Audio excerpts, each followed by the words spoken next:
Kathy's hiding from us. Yeah. I'm hiding today. Yeah. How you doing, Kathy? It's good to see you again, or hear from you, or however you want to put it. Good to see you. Well, thank you very much. And yes, I'm going to hide. You're gonna hide now. Okay, well, we'll let you hide. You're welcome to pop your little face on here anytime you want to. Thank you. Okay, I got to use these. Are still read small stuff. Okay, I'm going to get started here. Welcome everyone, and welcome our judge, Mike Wunsch. Am I pronouncing that right? Yes, it sounds like a lunch. Wunsch. Okay, Wunsch. Okay. Anyway, Travis gave me Mike's name as for a potential judge, and after sending him some information, he decided he wanted to do this. So he and I talked a few days ago on the phone, and I'm kind of excited about how he's gonna critique our work tonight. I'm looking forward to hearing his comments. Thank you.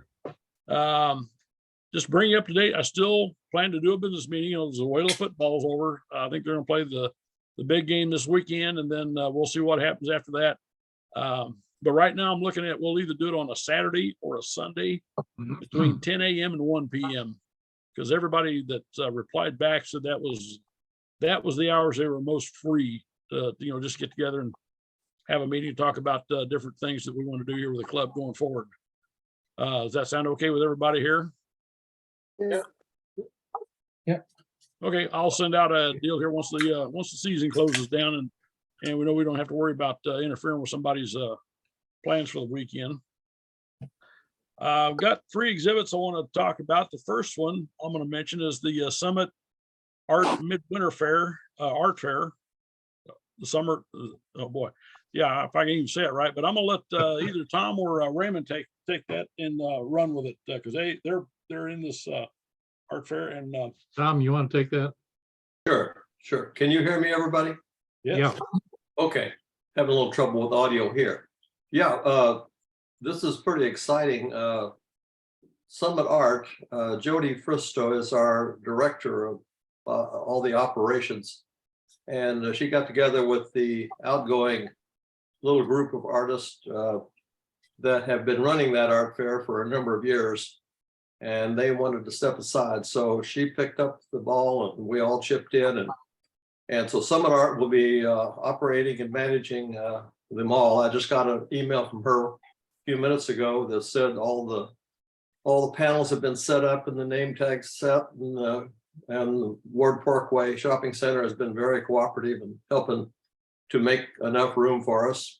The number of artists participating this year is up from last year, so that's good news. I think there are going to be about 45 booths, and so in the future, hopefully Summit Art will be able to grow this not only in volume but in quality, and so we're very proud of that. So come on by during the regular mall hours during Friday and Saturday, and then on Sunday, because of the Super Bowl, the show will go from noon to 2 rather than noon to 4, and so there's still time for people to come in and leisurely look around and talk with the artists and visit. So you all are welcome to come over and take a look, and maybe one of these days you'll have a booth there yourself to show and sell your work. Thank you. okay, thanks, Tom. The other one I want to mention, some of you I know are familiar with this place. Some of you may not have heard of. Is everybody familiar with the Bolland store out by Alma, Kansas? Yeah, I'm familiar with it. Yeah, they are right now. An exhibit just opened up out there. It's going to run through March 19th. 3 photographers, Doug Barnett, Laura Cobb, and Dylan Connell, are exhibiting their work, which are photographs they've taken across Kansas. And I believe he's not here tonight, but I think Laura Cobb is a niece to Dennis Lindell. I've gone on there and I've looked at some of the kind of like the preliminaries of this show, and the work looks awesome. If anybody want, I can send out their email address, and which also their homepage has a map driving directions, how to get out there, off, on their website. But the website is basically just the volunstore.com. I've been out there several times in the past, for different functions they've done, and I've always had a great time. They sponsor a lot of tours around the Kansas Flint Hills, which is mostly, a lot of this is in Wabunsee County. The tours they sponsored, and I always have a great time, awesome time out there. First time I went out there, I was carrying my camera, and the next time I went, I saw more people packing cameras you can shake a stick at, because I think they all got the idea. This is something you want to take your camera out there. I don't care when you go out there. It's a great place. A lot of the Volun store itself, I believe, was built back in the 1800s and was actually a general store. It's now been converted into a art center, and it's really a neat place. I really enjoy going out there. The other one I just ran across this a few days ago. I don't know anything more than what I want to tell you, the information I've got. But it's the Jones Galleries down in the Crossroads district. They're right now wanting more people to come forward and exhibit any of their work, whether it be paintings, photography, or what have you. But they're open 6 days a week down there, and I can send all this information out if everybody's interested. And does anybody know anything about the gallery down there in the Crossroads? I've been there, but it's been a long time ago. Okay. Yeah, we have, There's several down there. Mike worked around the corner from there. I'm in the Crossroads right now. Oh, okay. Okay. So yeah, I believe their address down there is 1717 Walnut. Oh, So, yeah. So I think what they've got a big open area down there, and they have just pretty much a public venue for anybody to come in and look at the artwork. So that gets me around to, is there any other old business we need to bring up, or new business?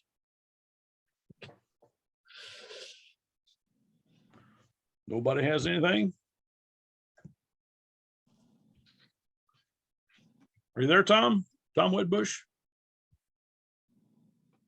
He's muted. Yeah, there I'm he is. here. Okay, all right. We just can't see you, but okay, you're there. All right. You're hearing us okay? Fine. Okay, great. All right, well, I'm gonna turn the meeting over to Mike, and Mike, I'm gonna give you the floor. And I told him when we talked on the phone the other day, Raymond, that I gave him your explanation of what to expect when we come in and have our work critiqued, that we bring our own Band-Aids. So, Well, you may not need them. You have some pretty good stuff, that's for sure. So first of all, I just want to thank you all. I'm honored to talk to you all about this, and anything to do with photography definitely captures my interest. I'll give you a little bit of background about myself. So I'm actually sitting here in the Crossroads. I'm a partner in a video production company called Outpost Worldwide. And there's a very good reason that our name is Worldwide. Is I've personally worked on some form of film production project on 6 continents. The only place we haven't done work is Antarctica. So we're hoping to do March of the Penguins 2 would be great. But it's been quite a journey. This company's been around for 20 years. And prior to this, I was a partner in a previous company that went for 17 years. So I've been in this business about 35, 36 years, and started in my early 20s. Literally before I even got out of college, I got an internship. I went to a broadcast journalism school at KU, and I also studied fine arts. And I went out and shot a demo and shot a little film and sold a video project to the company I was interning with. And they said, when do you graduate? I said, well, I graduate in a year. And they said, you have a job. I said, sweet, this is great. I got a job. I'm not even out of college yet. So long story short, I've been employed ever since for myself. And it's been an extremely exciting experience. Filming so many different things, tons of work in Branson, tons of work, World War II documentaries, Battle of the Bulge, just Andy Williams is somebody we've done a lot of work with. Waylon Jennings, and the list. Dick Van Dyke. Probably one of my favorite jobs was we got to go out to Los Angeles to interview Dick Van Dyke. We were supposed to be with him for 1 hour. He let us hang out for 5 hours. His wife baked us cookies, and we hung out at Dick Van Dyke's house talking about everything. It was so much fun, and it's funny because people don't know it. He is an amateur photographer, videographer, and he loved. And we were making a video for a company you guys may not know of. It is called New Tech, which was out of Topeka, Kansas. And New Tech came up with invented a device called the video toaster. And the video toaster was going to revolutionize the professional video business. It was going to put all the big companies out of business, all the production companies, because it's putting the power of video production in the hands of everybody. And so my mother calls me up and said she just heard about New Tech on CNN. And she said, honey, I'm really worried. There's this company and they're going to put you out of business. I said, Mom, the good news is they're here right now. We're making a video for them. So they're not going to put us out of business. But that's how we met Dick Van Dyke. He was using their device, and he was an amateur photographer. So obviously, couple other things here I'll share with you real quick. So here's a globe of the earth, and all these little dots. These are all the places we did video. And as you can see, there's quite a few dots on there. I got to get my bearings here. A lot of work in South America, and a lot of work in Europe, numerous jobs in Europe. And again, just even went to, if you guys are country western fans, we went to Africa with Don Williams and filmed a music documentary in Zimbabwe with Don Williams. So it's been quite the experience. It's been a lot of fun, and we're still going strong. But what's cool about what you guys are talking about, particularly the challenge for this month, which was the Bokeh. It is so funny because Bokeh is something that comes up in our business all the time. And in fact, it's funny today, unrelated to this call tonight, I get quite a few emails, and I was poking through my emails and I got an email that said Bokeh Rentals. And I thought, what the heck is this? And I click on it, and it's a brand new, production rental company in Las Vegas, and they're calling themselves Bokeh Rentals. So obviously Bokeh is in the vocabulary of anybody that works in the business. I also want to stress too, I work in video, but I'll tell you what, it's the same. Video production, film production, photography, they are all kissing cousins. It's all related. It's the same disciplines, and there may be a few more disciplines when you get into video, just because you're also dealing with audio and you're dealing with moving pictures and special effects and all kinds of things. But the fundamentals are the same. They are absolutely the same. And so I want to share a few of those ideas with you. But before, you were showing cameras earlier, I want to show you guys a camera you might get a kick out of. So I bought this when I was in my 20s. Can you all see that? Yeah. So Bolex. this is it's a 16 millimeter Bolex. Yep. And it's still, it works just fine. And it's heavy enough you could definitely knock someone out with it. I'll bet so. But what's so neat about it, you guys probably know more of the history than I do, but what's cool is that those were the cameras they were running around filming World War II. And you didn't have to have electricity. You didn't need a battery. You just wind it up, throw a reel of film in there, and shoot away. And so I used that camera a lot when I was younger, mainly back in college days. And I was kind of a radical kid during college. And I took my camera to the Wolf Creek nuclear power plant and started shooting film of the power plant until I was abruptly stopped by law enforcement. Said, "What are you doing?" I said, "I'm making a documentary."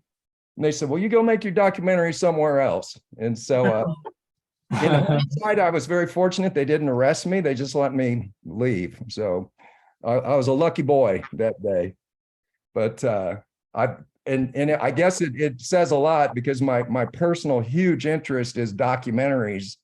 And Been making them ever since, been making documentaries. So to get into the specifics of what you guys are doing, interesting thing about Bokeh, and when I was looking at the photos, is that I want to make sure we're all clear on the definition, because I think there's different interpretations of what Bokeh is. And in our business, and when people talk about Bokeh, it tends to be the really beautiful, obvious refractions of shooting out of focus light, a light bulb out of focus, etc. But, doing a little homework before tonight, I realized too, it's also just the blur background in a shot. It's not necessarily just, lens refraction, bokeh caused by a lens interacting with a light. It also, apparently the actual definition is blur. In Japanese, the definition of bokeh is blur. So, because I noticed in the samples you guys have your photos, there's a little bit of both. There's some where you're starting to see some of the effects of bokeh on light, and then you see somewhere it's very nice out of focus backgrounds. So one thing, and then we'll dive right into talking about the photos. One thing that we have to deal with a lot in video production, and I saw some of this for sure in your guys' photographs, is everybody always talks about the X and the Y, the X-axis and the Y-axis of a image. But the one that's most important, particularly in television, is the Z-axis, the Z depth, the Z-axis being the axis that goes straight in. In other words, building depth in a two-dimensional environment.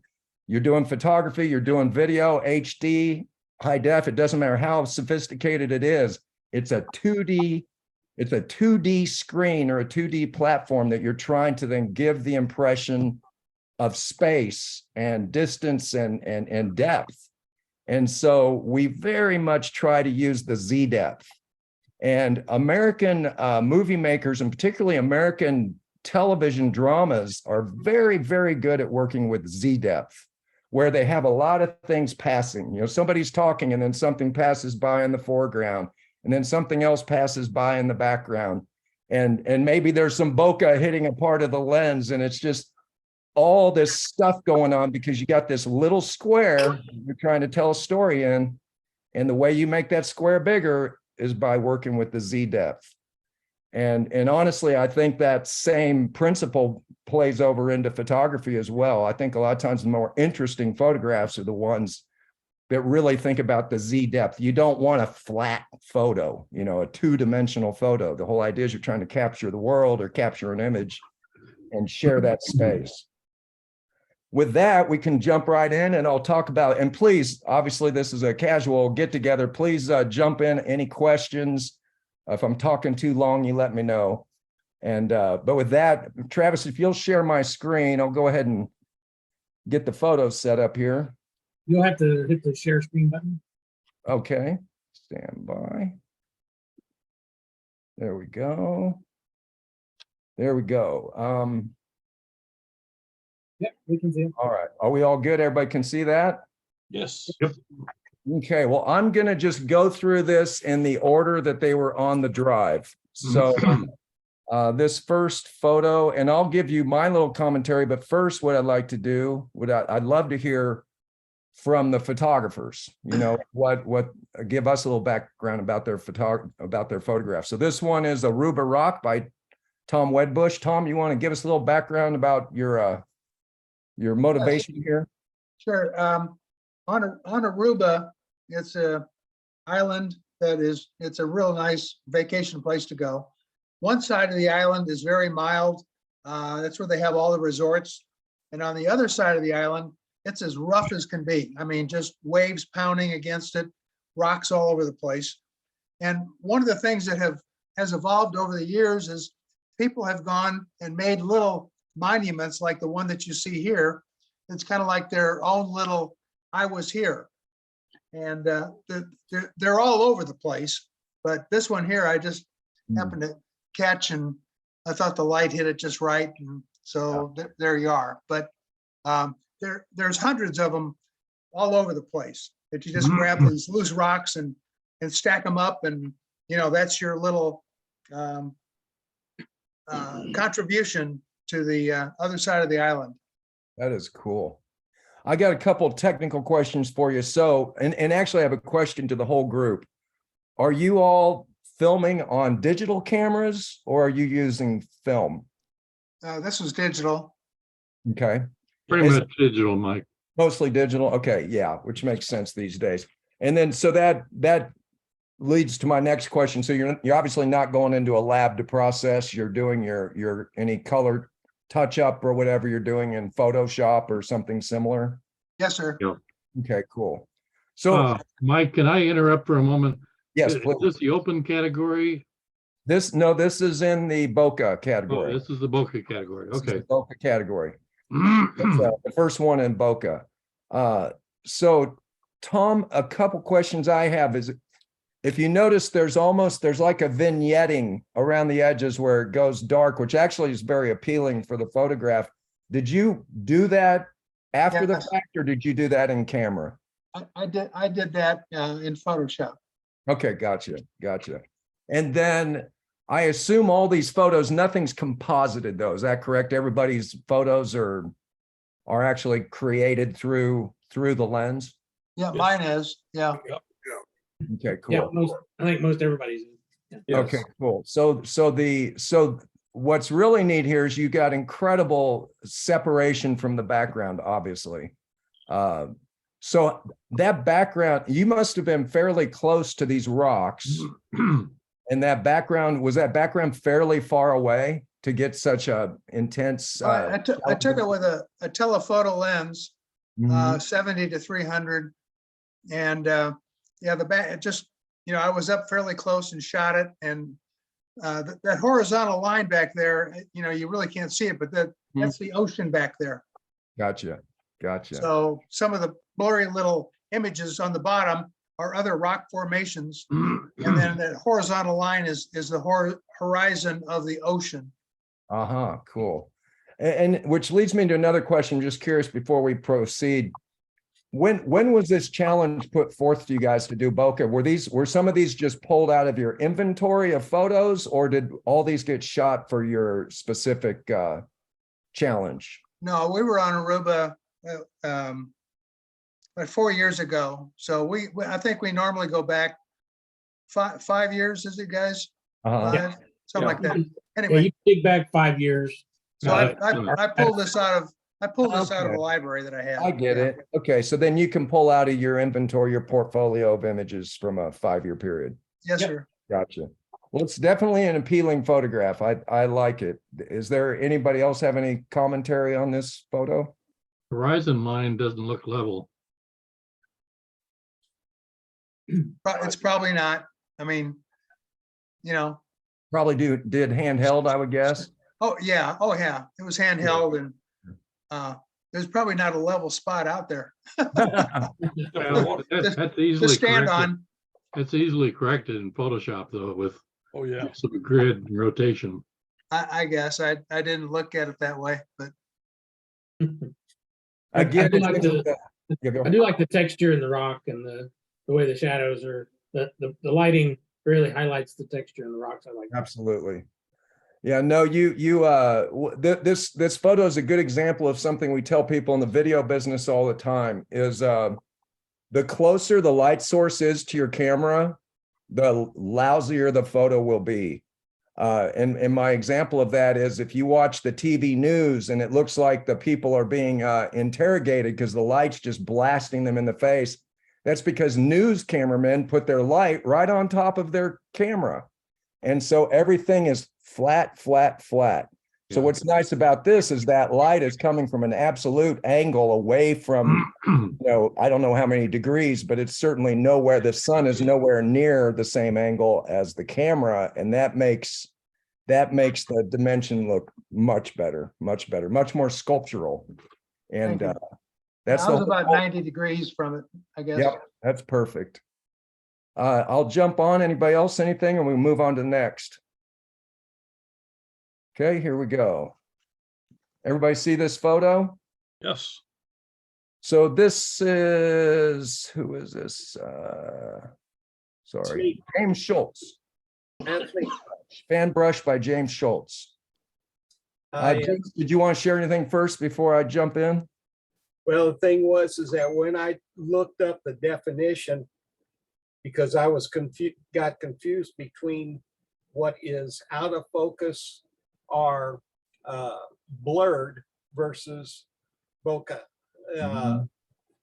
And most of the examples that I saw were, with lights in the background that are all circular because of the lens and making things look polka dot. Yep. And I knew that I didn't have anything except maybe some Christmas tree stuff that I would be able. So I was trying to set up something on my studio table that where I could do this easily the other day. And anyway, that's when I go, okay, let's, look up what you're trying to do here. And anyway, so this was just a setup on my studio table and just trying to do something that might fit the category. Gotcha. As opposed to trying to be artsy fartsy. Anybody else before I jump in? I'll tell you this. I think it is a fantastic photograph. I mean, truly. And I think it's actually a really good example of bokeh in a couple different ways, since we kind of have a couple different definitions that kind of floating out there. If you notice to the left of, obviously your eye goes straight to the brush that's in focus. But if you look to the left of that, there's some really great circular refractions, or whatever you call it. There's great bokeh happening off of the shiny pieces of the other paintbrushes.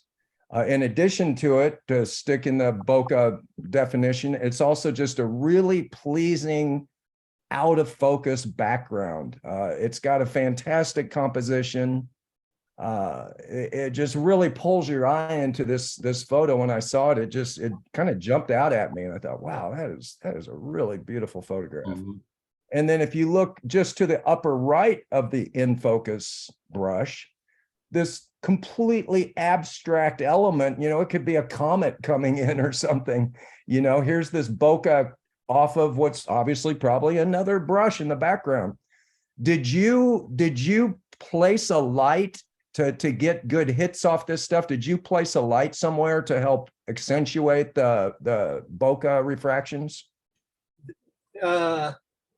Not until I saw it on the screen. I just took, my studio desk lamp and just threw it in on the side, mostly just to highlight the fan brush, as opposed to, I didn't realize all what was going on behind it until I saw it on, had downloaded the image. Well, this photo does several things I was mentioning before. Is number one, very good use of depth of field. Obviously very good use of composition. The composition's great. And there's definitely Z depth in this photograph. It has a lot of depth to it. So I'd say thumbs up. It's a very good photo.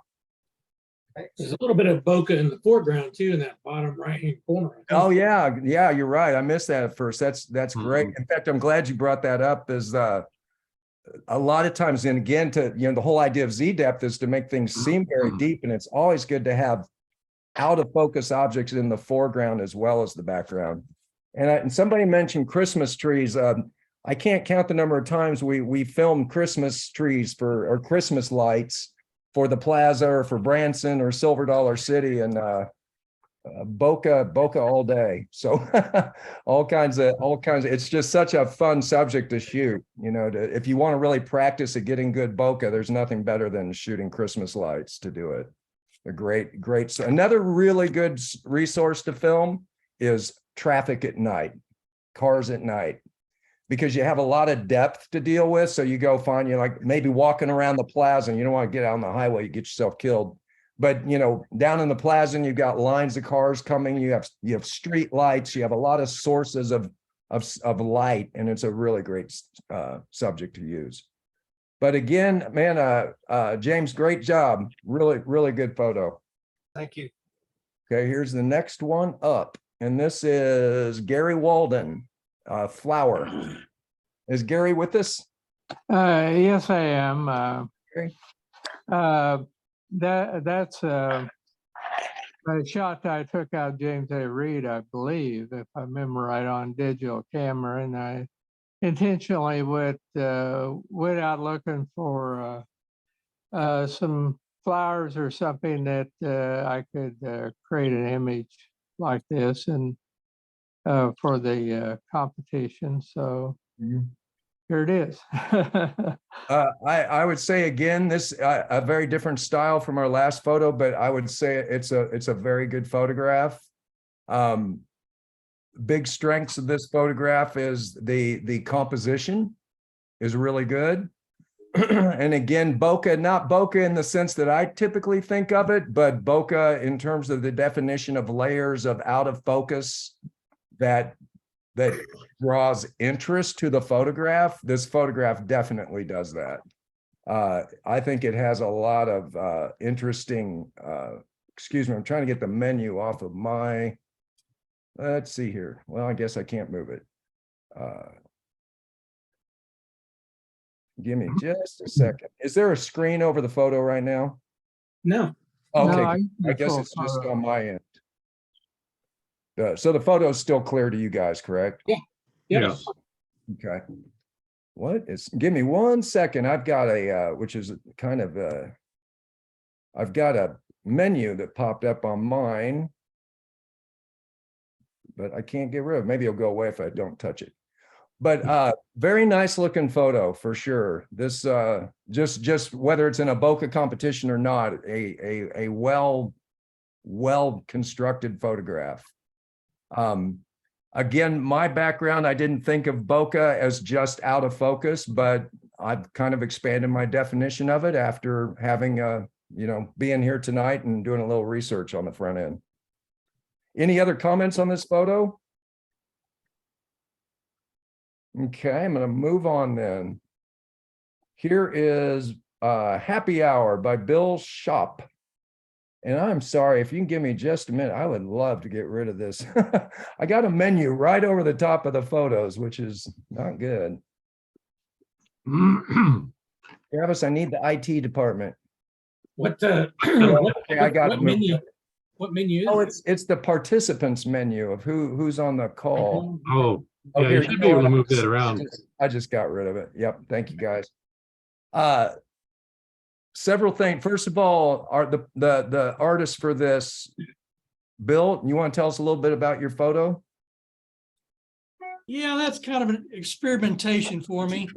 I'd seen in many ads for like liquors and so forth that people seem to use the Christmas lights like you were talking about in the background. So I played with that, trying to mimic those kind of a little bit. I'm having problems with the labels staying in focus. I don't know what's going on there. I'm going to have to do some research there. Okay, I'll try to step away from the phone. Raymond, just a heads up. Every time you clear your throat, it comes through loud and clear on all the audio, okay? Okay, I'm muted, Tom. Yes. So did you, to do this first, how far back are the lights from the glass in the bottle? 3.5 feet, maybe 4 at the most. Anything else you want to share with this before I jump in? It was quite an involved shot. I believe there's a studio flash on the right-hand side of the picture, maybe a foot from the glass and so forth. So I had to figure that out, then add more time to pick up the bulbs in the back. So I threw an ND filter on the front of the lens so I could reduce some of the, I was trying to get back down to f2.8. That's the only way I could figure out how to subtract that much light to get it to stay that far open. Yeah. And added 5 seconds to pick up the lights in the background. Uh-huh. I'm pretty sure if I'd have just used the flash, they wouldn't have been there. Yeah. Correct me if I'm wrong on any of this stuff, but that's just, so anyway, it turned out fair. I like I said, the label's killing me, but I've got to figure out something on that. I either got a slight camera problem with focus or Well, something. I don't think so, because your glass is in perfect focus, so it may just be the depth of field. You know, You know, with it the could really be. shallow depth of field. It's, yeah. But I took probably 40 exposures, got 2 that looked like I could even work with them. Uh-huh. And I know on some of those, I had label focused perfectly. But I'm not sure, like I said, I've got to work through some things on my technique on liquor shots, but. Well, I'll jump in and tell you, first of all, I think you're doing a pretty darn good job. It's actually a very technical photo. You can tell it was not an easy photo. And it's quite well done. You may want to talk to Rieger at some point, because I get some trade out. Yeah, you know, they seem to have the best bottles of anybody when you go into the liquor store. Yeah. They're the best looking bottles. I don't know what their alcohol's like. I don't drink it, but They started down in the Crossroads. Yeah, they have a space down here. right. They've got great designs on their liquor bottles. So just some little picky things that I think would make this photo better. First of all, I personally, I think it's a very good photo. I love the reflection that you put it on Thank you. glass. The blackness behind it, I think, is great. But if you look at, you got right at the neck of the bottle, you got a little bit of a light thing going on behind the bottle. And that's sort of taken away from the shape of the bottle. My suggestion would be I wouldn't have anything interfering with the shape of that bottle unless it was more accentuated. It almost just looks like it accidentally is there. If you see what I'm talking about, to the left, right at the bottom of the neck, there's like a little square of white light. Oh, okay. Very small point, but just a little square of white light. I got you. The other thing that would be worth considering, it's interesting, and I've noticed this on everybody's photos, nobody's really accomplished big areas of bokeh, you know, or really obvious bokeh. What could have happened with this photo that'd be super interesting to try is to take exactly what you got here and then put a string of lights in front of the glass and in front of the bottle. So you've got a string of lights maybe 6 inches from your camera, and you'd have to play with it, but that is going to throw some giant bokeh effects in the foreground. And all of a sudden you'd have this perfectly sharp glass and bottle surrounded by these out of focus elements. Okay. Sounds So good. it could, you know what I'm saying? It's back to that Z depth. You could add another layer to this experiment and put some lights in the foreground. The thing with bokeh, the thing with accomplishing it, the closer you get it to the lens with that wide open lens, the closer you get it to the lens, the more out of focus it'll be. And the effects can be really, really nice. Okay. I love how the lighting on this is excellent. I mean, I'd say this looks like professional lighting. Very good lighting. The ice in the glass, is that real ice, or is that photography ice? Yeah, it's photography. It's the acrylic ice cubes. Oh, that's great. Yeah, it really looks nice. Really nice. It does look much better in color. It's got the warm brownish red look to it, you know, and there's a white card behind the bottle and the glass. Okay, gotcha. I see what you. And that may be what happened. I don't know. It's exactly. I think we're seeing the card behind the left side of the bottle. I see what you're talking about. And it's funny, until you pointed it out again, you know, everything's so subjective, but the slight out of focus on the name did not bother me, but I will admit my eye is drawn to that glass. The glass is so pretty. And I do want to preface right now, guys, it is tough to judge photography because there's certain objectivity that we can have, but at the end of the day, it's so subjective. I mean, it's either appealing or it's not appealing. And in this case, I feel this is a very appealing photograph. And I can tell you worked hard to accomplish it. Well, thank you. You bet. Bill? Yes, sir. Did you have any shots where you see more of the reflection on the surface? In other words, you know, more of the reflection in the foreground? You know, James, I think I cut it off about where you see it. But I had more, I had, I don't know, a piece of plexiglass is maybe 3 by 3 feet or something. So I had plenty of room. I could have done something like that. I would like to see maybe a little bit more in the foreground, you know, more of that reflection. Right. And more of that ice cube is really that reflection down on that surface. Mhm. I think I would like to see a little bit more of that. Yeah, I think Michael's right. I think perhaps if I would have used an aperture a little bit larger than 2.8 and 3.5, I think is what I settled on. But maybe if I'd have shot that at f8 and then put those bulbs in front of the glass and the bottle, maybe that would have got me where I wanted to go. But Mhm. Good job. Good job. Anything else? We move on. Okay, here we go. Leaves by Bill Stoudemire. Is that correct? Yes. Okay, here we go. Leaves. Okay, I didn't put a lot of effort into this. I went through my file and found this and thought it would work because it had some blurred stuff in the foreground and background. Mhm. The leaves in color are actually well, this was taken last fall and autumn, so it's kind of a red and then a yellow and the green all Oh, together. wow. It's really nice in color.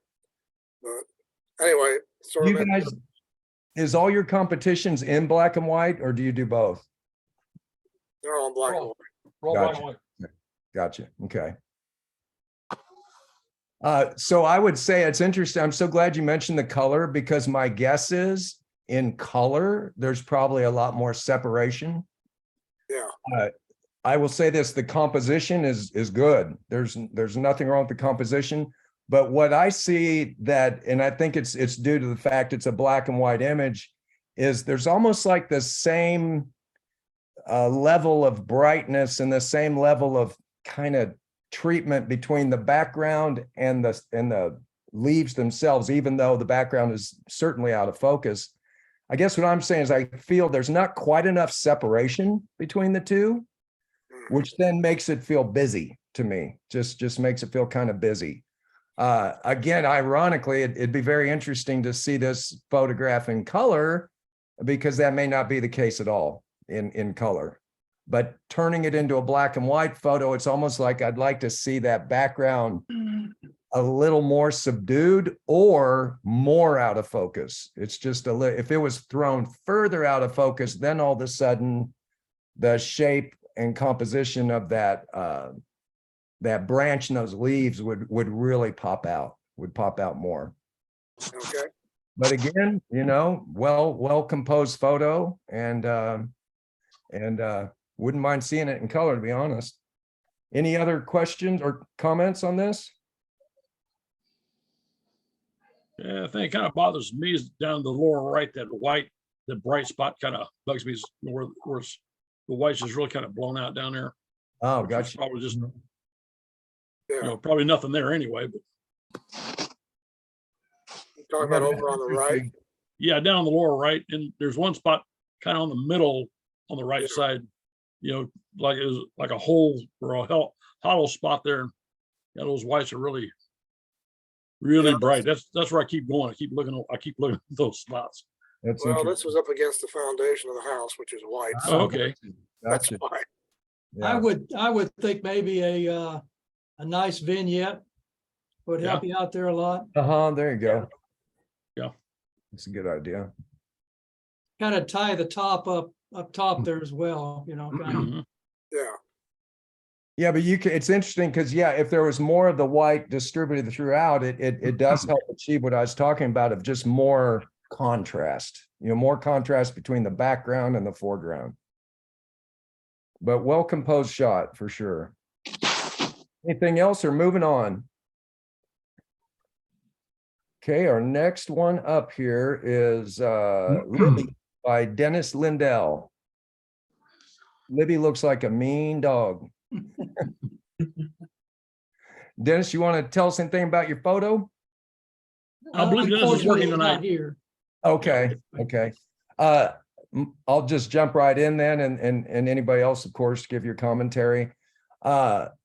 It's a perfectly nice photo. Honestly, I don't see where it plays into bokeh, to be honest. I mean, it's just a fairly nondescript, out of focus background. So it's really, you know, it's good. It's a good example of using shallow depth of field.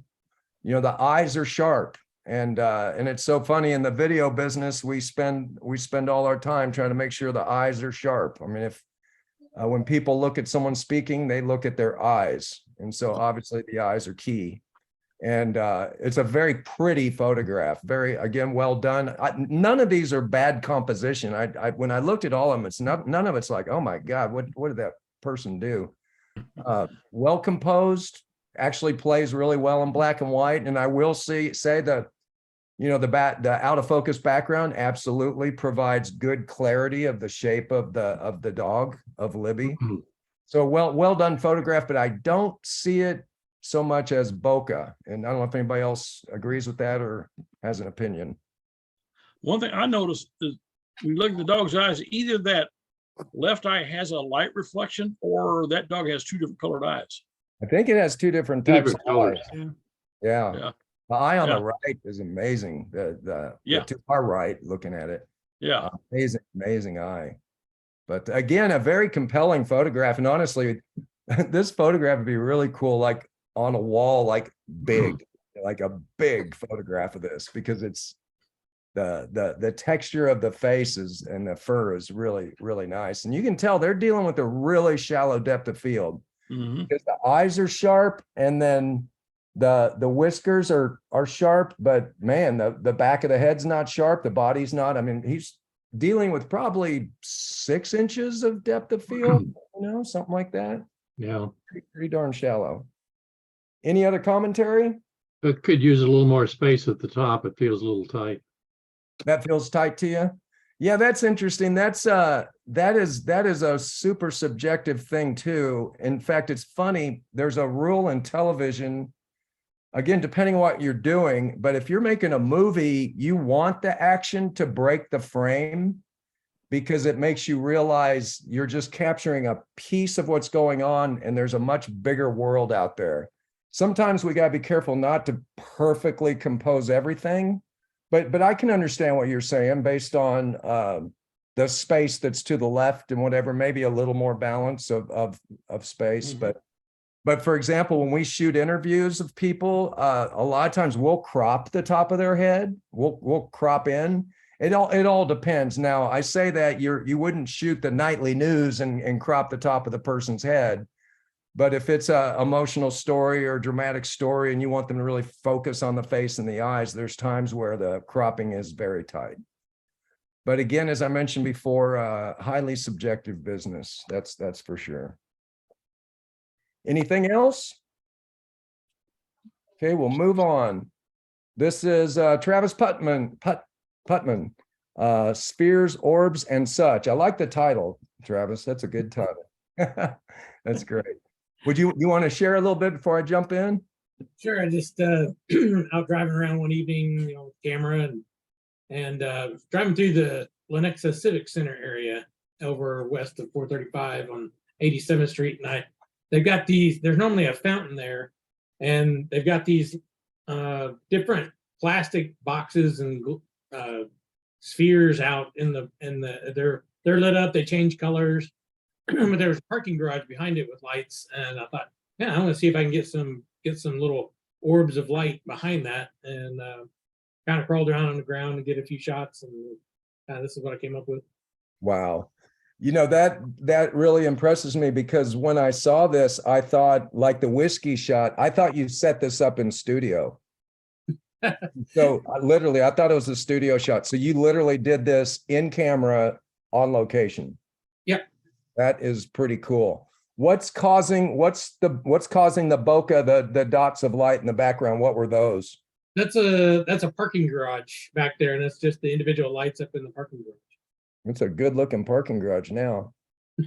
That's really impressive, and it makes it really fun. And, you know, obviously it's kind of an abstract photo to begin with, but so what is the scale of the sphere in the foreground? What is the scale of that?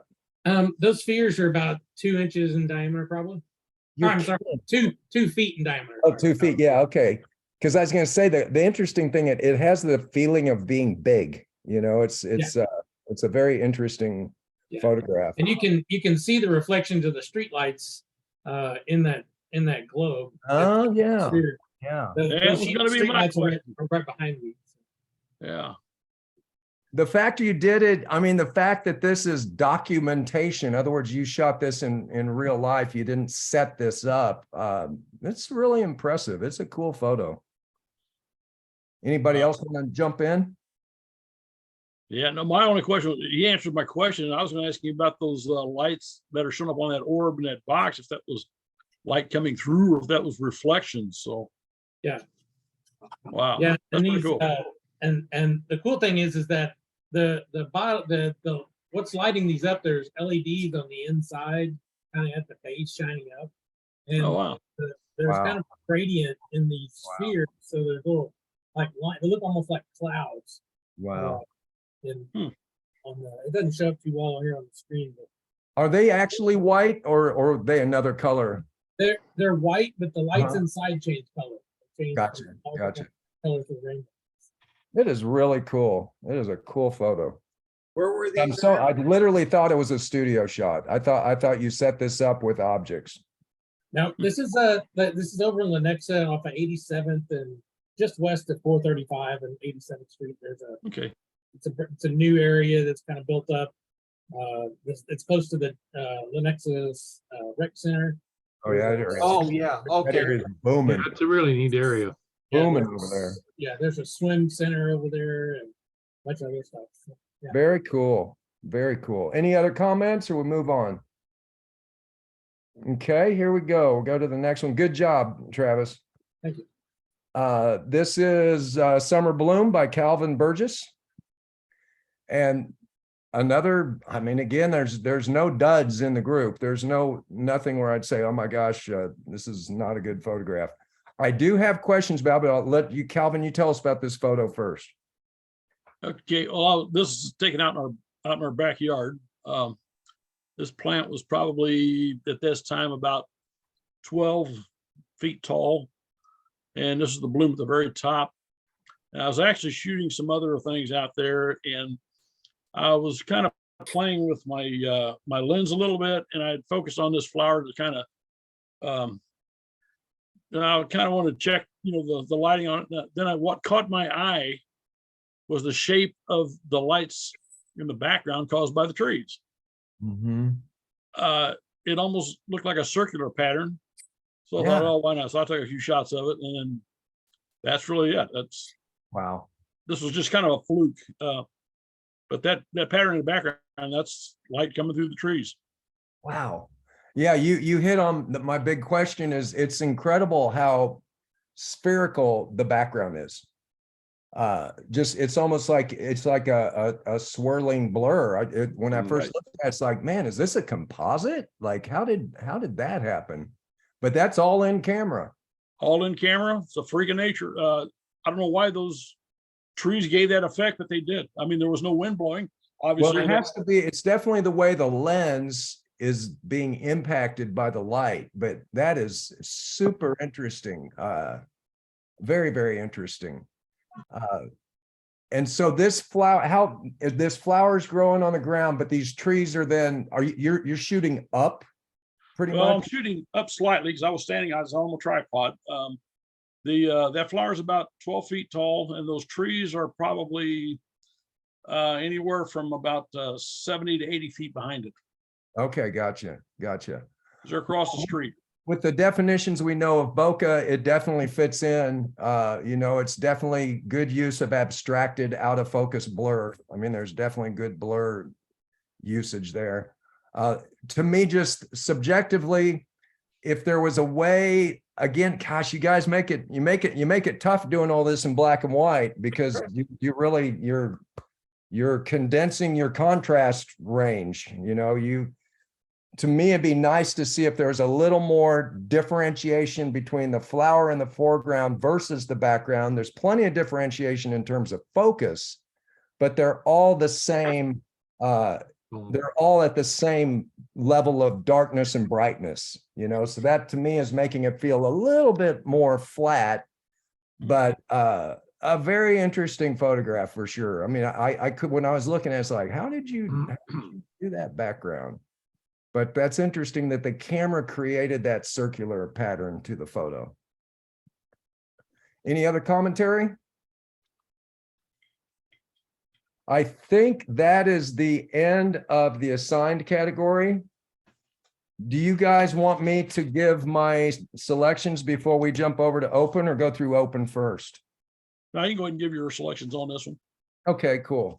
In no specific order. I'm not used to being a judge, and I'm very impressed by you guys' work. So if I could, I'd say for starters, every photo deserves some level of honorable mention. Just the effort and the ability to take the time to do this is pretty cool, especially in a day and age where people can't separate themselves from their phones and their computers.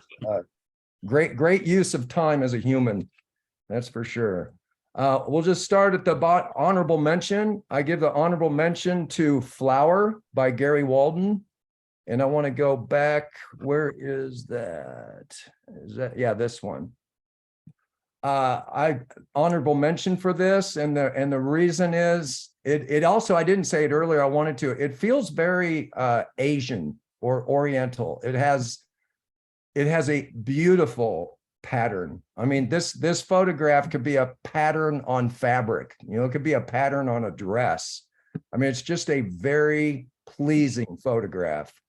And there's so much depth in it, different levels of shadow, of out of focus, that I'm just really impressed by this photograph. So that got an honorable mention. Thank you. Number three, for number three, I actually went with the orb, with orbs and spheres. And the reason, and I'm glad I did now, knowing how this photo was done. I honestly thought it was a studio setup. So the fact that this was done in camera is super impressive. I thought it was taking objects, laying them out on a table and playing with lights. And the fact this was all done in the real world with a camera is quite impressive. And it does reflect very well the whole idea of bokeh. Again, now, of course, it's real in the camera, so you couldn't have necessarily done it, but it'd be neat if you could have found some foreground light sources be in front of your thing, so that you would have built more Z depth by getting some out of focus, and they'd be bigger. The closer they are to the lens, of course, the bigger they will be. So you could have some bigger bokeh in the foreground. But again, a third place, very nice job. Very nice job. Then we go to Mr. Rieger, second place. For a multitude of reasons, I am just very impressed at the technical quality of this photo. Sure, there's little things, you know, we see a little bit of the card, or maybe Rieger's not as sharp as you want, but I'll tell you what, overall effort and quality of the photo, I think it's excellent. It's not far off at all from a professional photo. It's just not. It need a little bit of polish, but it's on its way. I mean, it's very well done. So kudos on the Rieger photo. That's second place. Thanks, guys. And then first place goes to the fan brush. And again, I have to say, whether it was a bokeh competition or not, it is just a damn good photograph. And love the composition, love the use of what we're talking about, you know, and very much so really plays into Z depth, and plays into what's really neat. The bottom half of this photo, there's some super out of focus stuff. And so you have all these different layers of blur, not just like one dimensional. There's so many layers in this photo. A very pretty photo. I mean, this photo to me deserves being framed. And obviously that's why I gave it first place. Thank you. So good James, job. that's fantastic. Yeah. Very nice. Yeah, that's a heck of a photo. That really, I mean, that could be for sale in a gallery, or for sale in art fair easily. It's a very, very nice photograph. Thank you. All right, should we jump on over to our other competition? Go for it. All righty, here we go. So again, no specific order, starting out with family walk through time. And I'm sorry, it didn't have a person's name on it. Who did this photo? Malad. Malad. Malad. Is that person here? Yeah. Would you want to give us a little background about your photo? Tom, you're silent. Oh, you can't hear me? Let's see. No, Tom, he- Tom. No, we He's can't silent. find Tom. Oh, okay. Yeah, There we go. There you go. Okay, okay. This is from the Biltmore Mansion in Asheville, South Carolina. Oh, Our visit there about 2 months ago. This is a side arbor going from the mansion toward the gardens. I was completely taken back by this old growth vines in this trellis that's just a marvelous mix of these vines and big old trellis work. And then the family walked through on their way to the other end, as you see. And I thought, well, this has got an old, new kind of a concept to it. And so I set aside doing a few shots of this. Yeah, I'll jump in and say this is an excellent photograph. I mean, it almost in several ways it feels like it tells a story. You know, it's just this amazing environment or atmosphere. I can see why you were attracted to this, but also say what you did very well is you definitely shot it from the right position, because you've got the separation between the columns by letting the light flow in between columns. If you'd been right in line with the columns, you wouldn't have all that dimension. This photo does exactly what I've been talking to you guys about. This photo is loaded up with Z depth. You've taken a two-dimensional art form, which is photography, and you've given it a lot of depth. And what's neat in black and white is the light coming in between the columns, the light hitting the benches on the right is super cool. All those little benches. And then the families just pays off the whole thing. I mean, it's just so cool. You don't have to see their faces. It's better that you don't. I don't know. It's just a very romantic feeling, kind of dream world to me. It feels like a dream. Very cool photo. I've got a technical question for you. Did you touch this up in Photoshop? Well, yes, of course, yes, I have worked on this quite a bit. But trying to hold the brightness of the bright areas without burning it out. And then I was just mostly involved with the dark areas, trying to have some separation of the tonal values, so that you could really feel a lot of those variations in grays and darks and everything. But I had a lot to work with. Yeah, you accomplished it. The only critique I would say, it looks like the family stuff is a little bit of a different gradient than the rest of it. They look a little washed out. And I think it's almost like if you had done this in a photo darkroom, they got burned a little too much. If you see what I'm saying, the contrast in their clothing and legs and the little girl's legs, it's a little grayed out compared to like the vines and everything. So just if you were to play with it again, maybe just trying to balance out the contrast on the people with the rest of the photograph.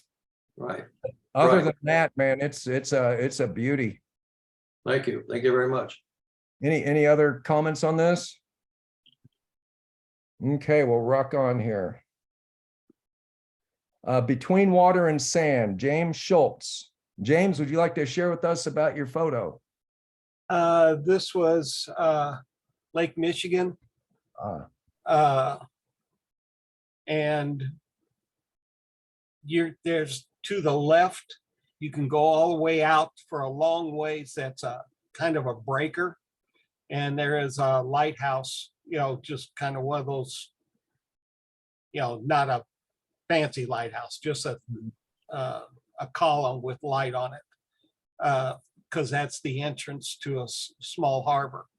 Anyway, the railing just really struck me in color because it's a real bright blue. And that it just drew your eye, right off into the horizon.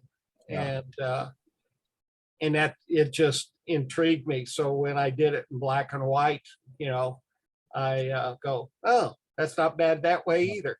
It's cool. So anyway. No, it's funny you told me it was blue because it's fantastic in black and white. It is a great black and white photo.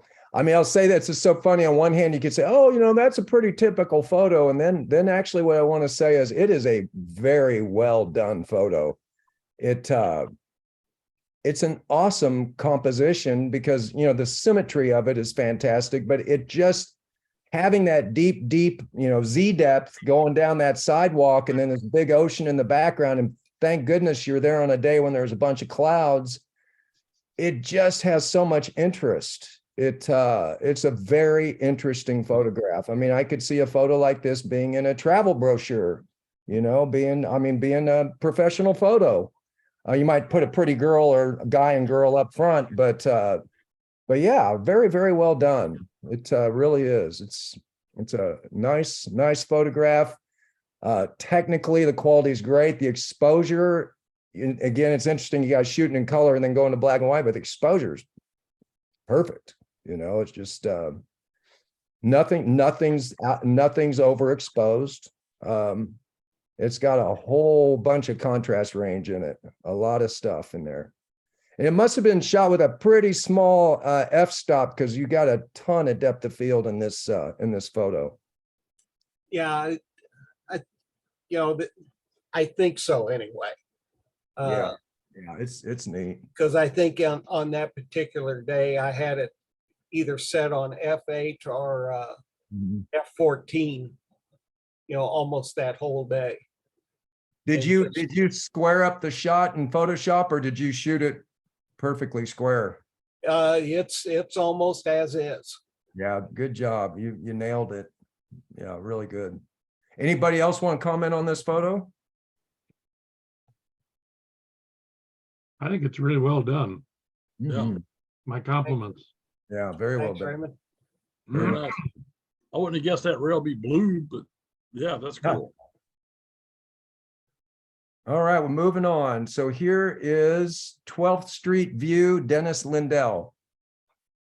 And I know exactly where you filmed this. What a cool area to shoot photography. Just a great area. Dennis, you want to give us a little background and then we'll dive in.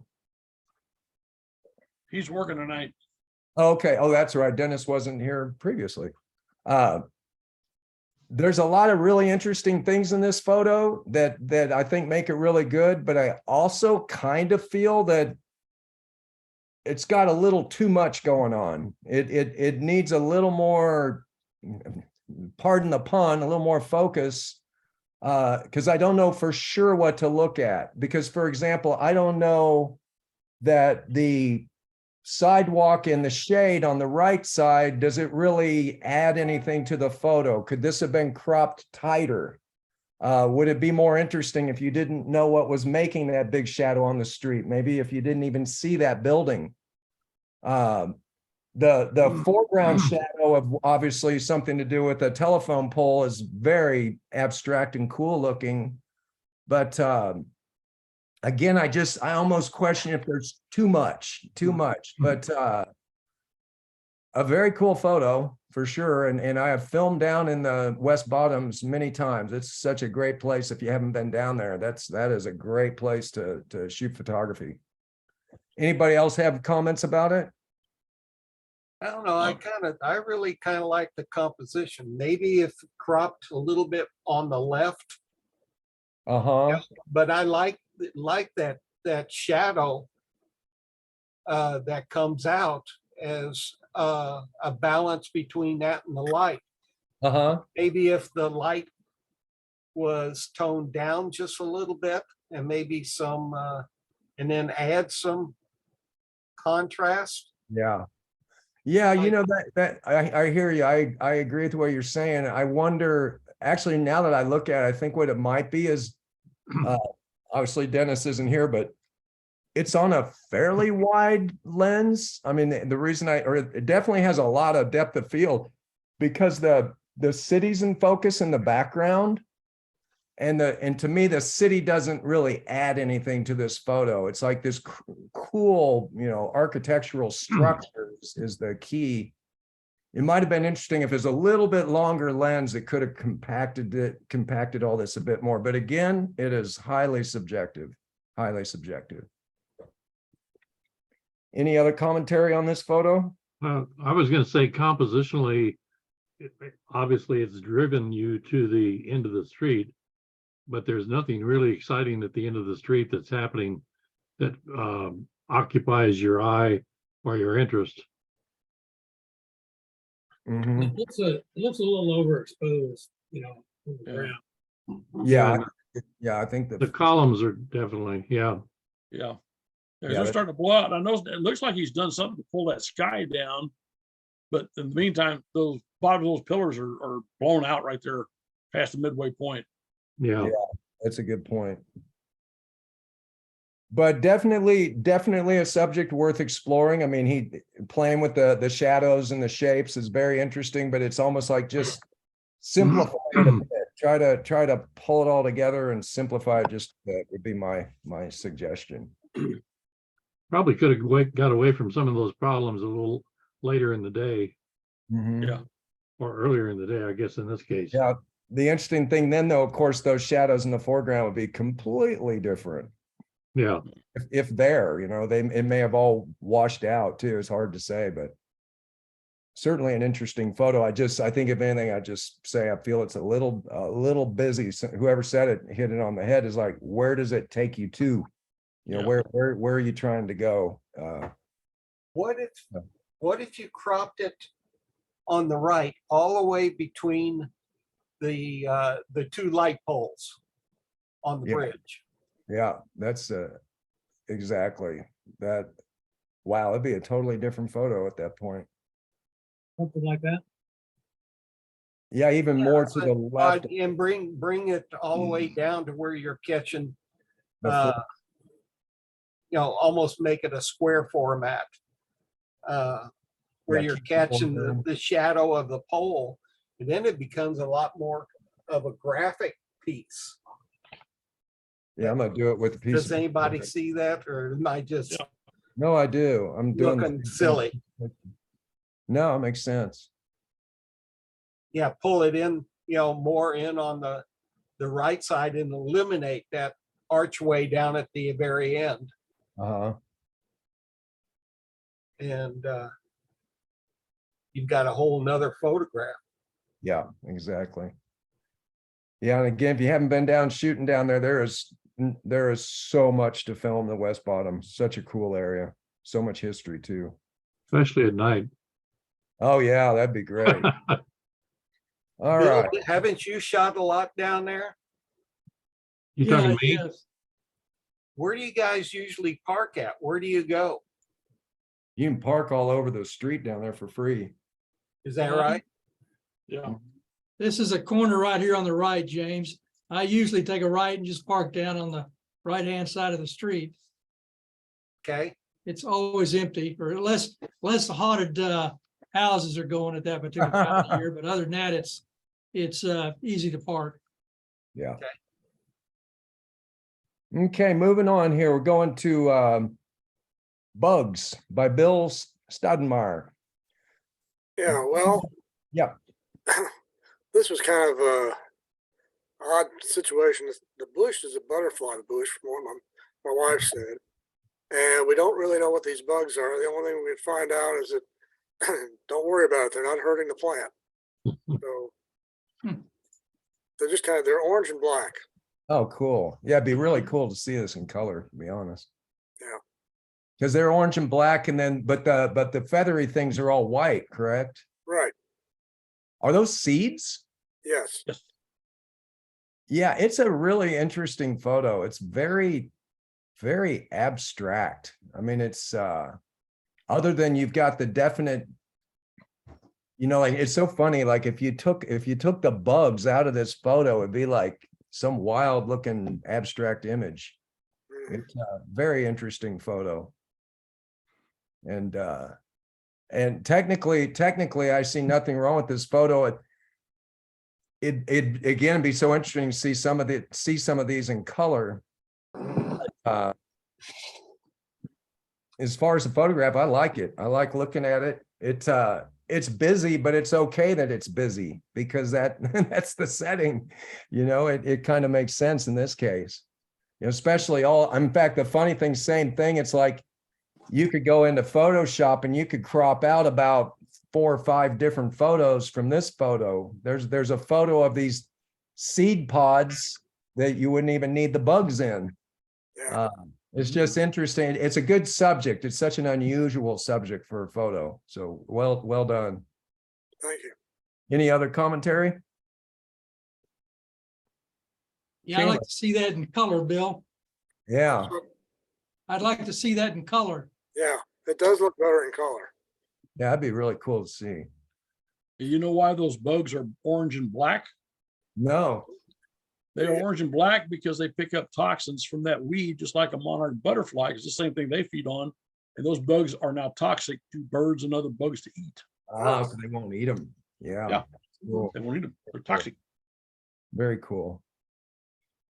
Okay, jumping forward here, we're going to the common grackle, Calvin Burgess. I think I shot this the same day I shot this sunflower.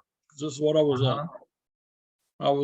working out in my backyard, and this little guy was out there picking up bugs or something out of the grass, and he got into a patch of clover, and I don't know, just kind of playing around with it. Wasn't really intending to do anything serious with this, but this actually I'm almost positive I shot this the same time I shot that flower, after playing around with either him or the flower first, and then going back to him. These birds usually won't sit still for you.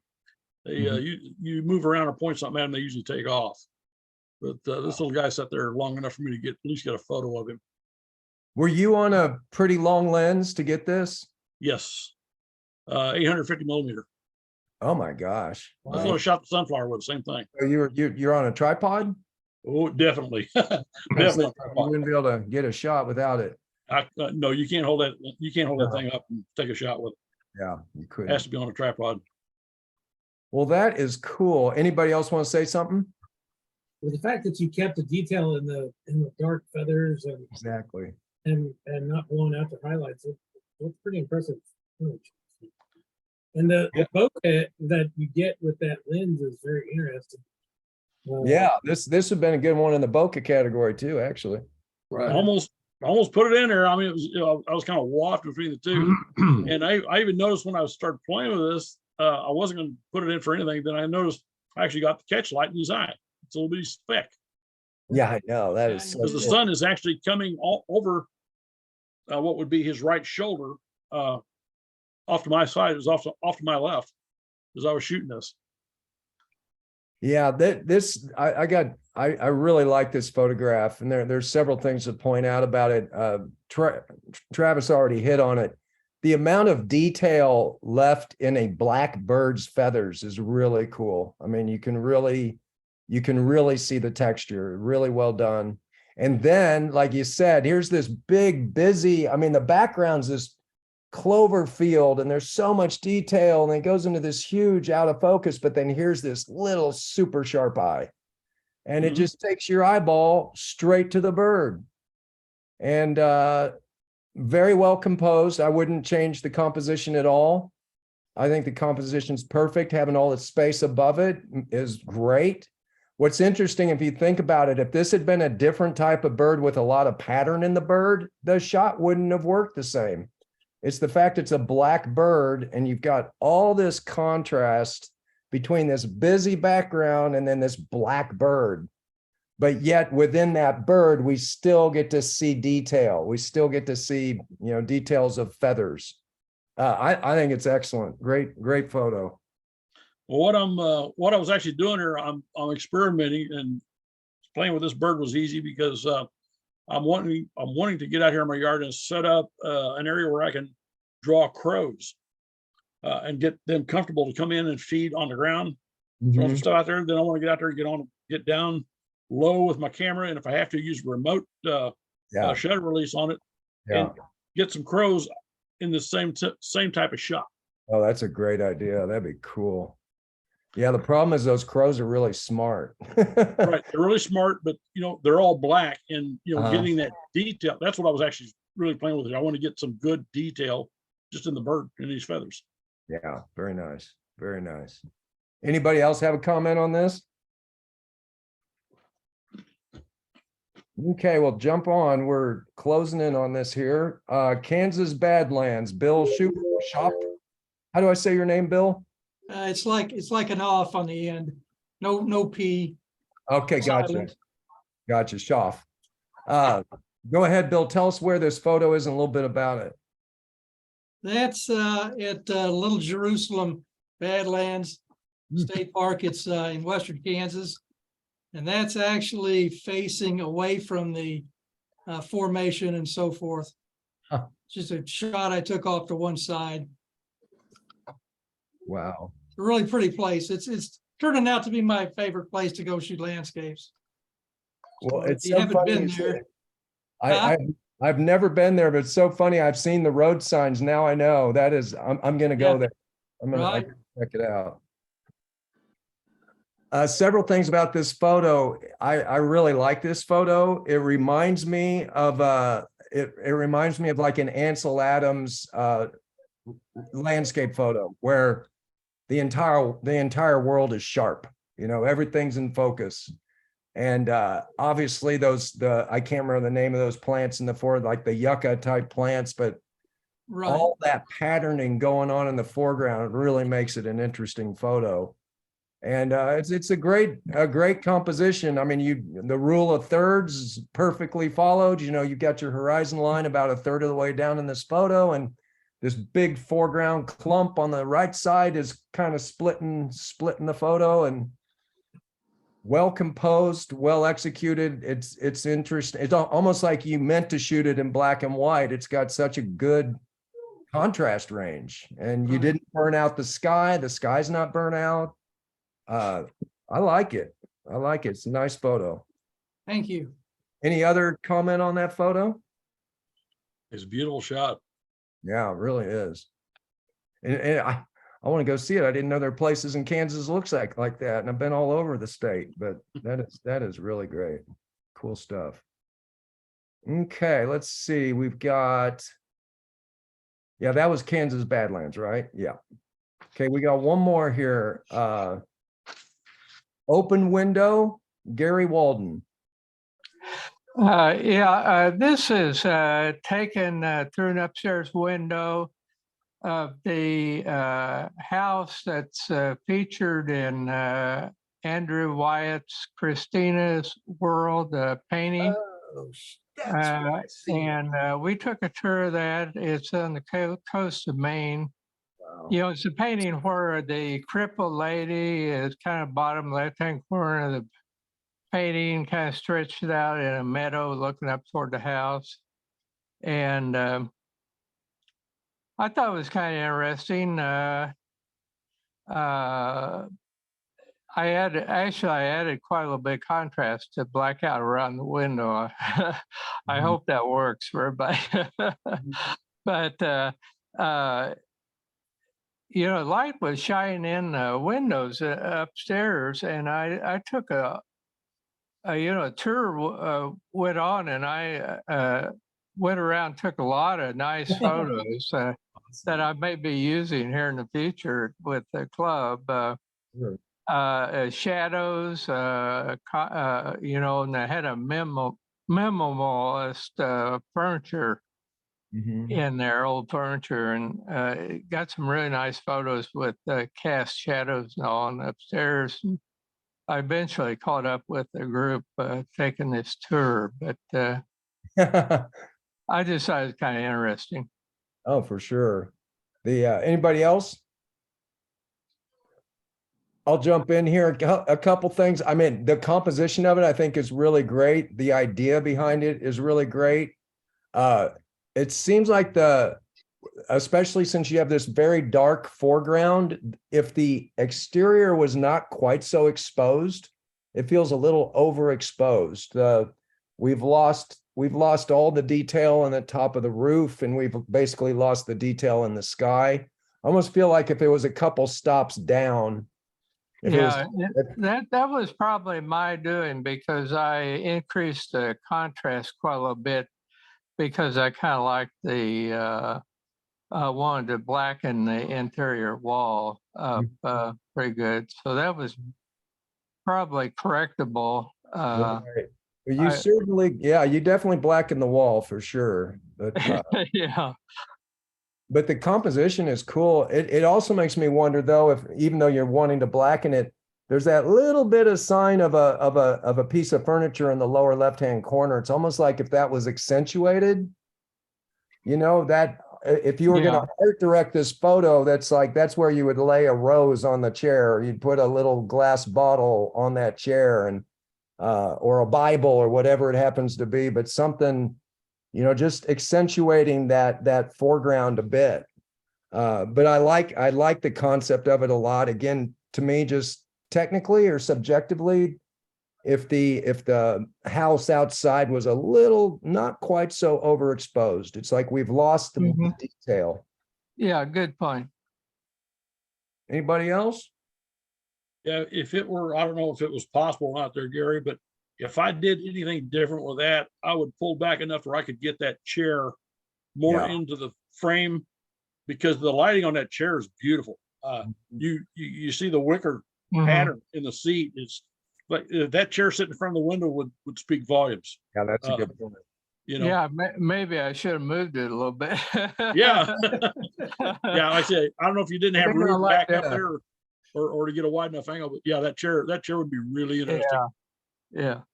But you have a good eye. You definitely have a good eye. The composition, because it's kind of it's a picture within a picture, literally. I mean, you have a composition in the window with the chimney and the roof, and then you've got the negative space outside of that. And the fact that you didn't put the window right in the middle is great. In fact, just like what was just said, I could almost see if you panned it even a little more left and accentuated that foreground chair and the window off to the right just a bit more. But good job. The fact that you didn't just center it up perfect makes it much more interesting. Well, thank you. You betcha. That is it on the open category. So now I will go through and give you my selections for the open category.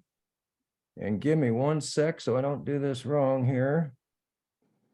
And again, I just want to say I'd like to give everybody an honorable mention. It's tough. I actually did debate on several of these, but honorable mention in this category is the Kansas Badlands. As mentioned before, well executed photo, just spot on exposure. I mean, I don't see any exposure issue in that photo. I mean, nothing is blown out and nothing is underexposed. So well done. Good eye in terms of composition. Again, it feels like an Ansel Adams type photo to me. Good job. Okay, number 3. Make sure I go to the right thing here. Yeah, Between Water and Sand, James Schultz. Excellent photo. I mean, the same thing as the one we just saw. The composition wise, you guys, composition and exposure, you're right on the money. I mean, you guys are shooting at a professional level as far as the technical quality. Great looking photo. I really like it. Really like it. Again, just, you could say, oh, it's kind of a cliche-ish, stereotype-ish kind of composition, but then again, it's really not, because it's so well executed. Just the the balance of the composition is so well done that it's a really an inviting photo. Like I mentioned, I could see a photo like this in a travel magazine or something. Absolutely. Very good job. And so let's see, that was number 3. And then second place is the bird, is Common Grackle, Calvin Burgess. And just a really cool photo. I mean, again, it becomes subjective, but the detail in the bird and that super sharp little eye, and then this huge expanse of out of focus clover. I mean, good job. I don't know what else to say. Just really well done. Again, all you got in general, you're just spot on with your exposures, you know, so really good job. And then first place in this category, because that was, let's see, Common Grackle was second place, and first place in this category, I gotta find it here, is Family Walk Through Time. And it's just, I think I don't know if I'm being overly subjective, but it is such an inviting photograph. It is a very beautiful photograph. And the amount of detail in it, the subject matter, the angle it was shot, the light, first place. I mean, in my opinion, first place. Very well done. We had talked before, my only technical criticism is try to balance out the people. If you're going in Photoshop, just balance out the people a little bit. They don't seem to be at the same contrast levels as the rest of the photograph. They almost look like they're kind of grayed out a bit, but it was not enough to not give it first place. So excellent job. Really nice photo. Nice shot. And I believe that's it. I'm done with my screen there, Travis. Excellent job, you guys. Thank you very much. Very nice work. Thank you. Thank you, Michael. Yeah, thank you. It's a pleasure to get to see your photography. Michael, I just have, can you hear me, everybody? Yes. Yeah. Okay. I want to thank Michael too. And you brought a vocabulary and a point of reference to your photography in mostly video, which was a pleasure to hear your blending that with our stills and everything. We're used to judges that kind of come at us with a little more technical side and a lot to do about presentation. But I really enjoyed this evening with you and listening to your comments. Well, thank you. I appreciate that very much. Okay. And it's interesting you say that because in our business, you know, obviously what we're typically doing, we're making imagery to sell something or imagery to promote something or right, imagery to explain something or to tell a story, you know, to tell a story. And it's so neat to see these still images capturing those moments. And again, honorable mention to everybody. You guys, you did an excellent job. And I appreciate being invited to. But Michael, you're just shooting thousands of stills. Exactly. Yeah, we're shooting 24 stills a second. Yeah. And I'm sure you guys know it when you see those commercials with like the Budweiser or the ice cube dropping into the Sprite glass and splash, splash, splash. That stuff's being shot at anywhere from 2,000 to 10,000 frames a second. Yeah, And in fact, the cameras they do that with, some of them actually have radiators because they get so hot. Yeah. They get insanely hot. And the other issue they have with those cameras, and now of course a lot of that's changed. I'm going back to when it was actually being done with film. Now that it's digital, it's all done by technology. But the other issue with those cameras was, and still to get those kind of shots, you have to pound the subject with thousands and thousands of watts of light. So those shots you see of splashing Budweiser or whatever, they are pounding those shots with light. They're putting 20, 30,000 watts of light on a very small subject. Wow.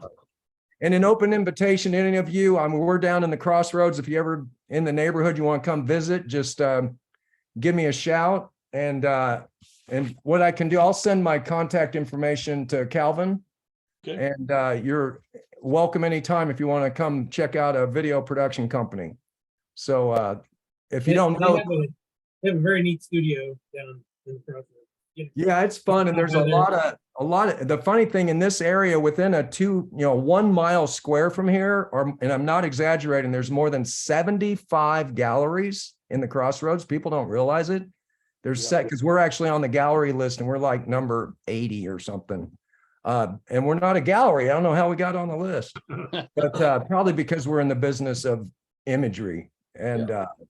And so it's fun to come down to this area because there's photo studios and video studios and art galleries and all kinds of fun stuff. If you haven't been to a First Friday event, you might consider coming down to the Crossroads on a First Friday of each month, particularly in spring and summer. And all the galleries are open to the public. Everything's free, and it's a really, really nice time to come down to the Crossroads. That's my of the spiel. galleries That's by invitation. Pardon? Are a lot of the galleries by invitation? Not on, yes, typically they are, not on First Friday. First Friday, they're open to the public, but a lot of times they're invitation, or they just have odd hours. I mean, you just got to kind of check it out. Yeah. But if you just Google the, Crossroads, Kansas City art galleries, there's probably all kinds of lists, but some really neat stuff around here. And this area itself is fantastic area to shoot photography. There's an alley. It's about a block from where I'm sitting right now. It's called Graffiti Alley. And this entire block long alley is completely covered in painted graffiti. And it is just so cool. I mean, it's art, it's street art, and really, really fun place to shoot images. But again, I thank you guys, and I commend you guys for being in such a cool club and thinking about photography. That's fantastic. Yeah, we've been, Thank you, Michael, for this since, evening. Thank you. You betcha. You take care, guys. Appreciate it. Bye-bye. I was going to tell you, this club has been around since 1938 Wow, that is so cool. and been shooting black and white since 1938. That's amazing. Very impressive. Yeah.